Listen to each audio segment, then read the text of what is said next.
if questions are unanswered, then it doesn't lead to a good relationship.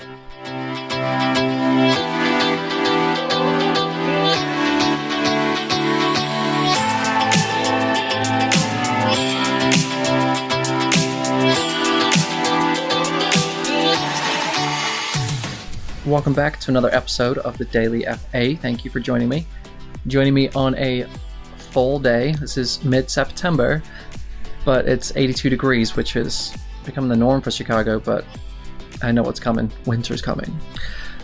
So you may have watched back in episode 7 where we had a couple of intro phone calls with some prospects. One was kind of ideal, would have been a who knows, but another one was actually an ideal client that was calling through.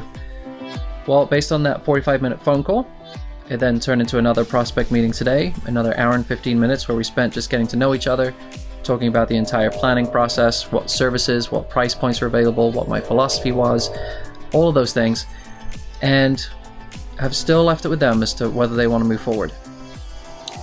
Now, a couple of things that typically mean that this is a closed meeting without even a close is I've now created an imbalance in that relationship. I have given up 2 hours of my free time, and they're aware of that. They even commented on it, and it's become an imbalance of gratitude. And essentially, that's what I want to call it and create it. Is I've given up so much of my time for free that I could have been earning revenue. That if it's a good fit for that client, they will immediately turn around and say, yes, let's go, because there's an uneasy feeling of he's given up a lot for free for us, and now we know it's a good fit. Let's move forward quickly so we can get rid of that uneasy feeling. It's not what I intend to create in all these meetings, but that's the model and that's what it creates. Another thing that it allows me to do is to really get to know them and their personalities, both together and both with me. And that's really important because I want to build a practice where I have a lot of ongoing relationships. I don't like doing, one-time plans and that's it. And where I have spent less time in prospect meetings, it's led to less ideal relationships and less than ideal ongoing relationships, which haven't really gelled as well.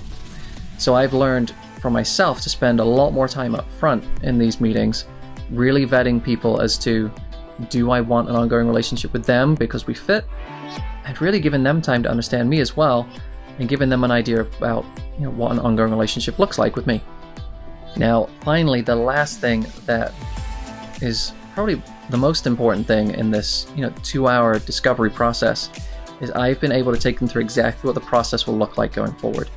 They know exactly what's going to be expected of them, what they can expect from me, what our process will look like in terms of meetings, and I couldn't have got through that in 45 minutes. It would have seemed rushed, and questions would have gone unanswered, and if questions are unanswered, then it doesn't lead to a good relationship or a quick starting relationship. So they know exactly what to expect. If that's a fit for them, I'm expecting them to move forward in the next couple of days and hire me to do their plan for them. If it's not a fit, then we're not going to move forward, but we're both okay with that because we are completely upfront with what we are expecting out of each other and from ourselves. So I'm feeling positive with it. There wasn't really any pushback from them. I made sure to answer all their questions, and even the questions that didn't come up as it related to their Chase broker that they're working with.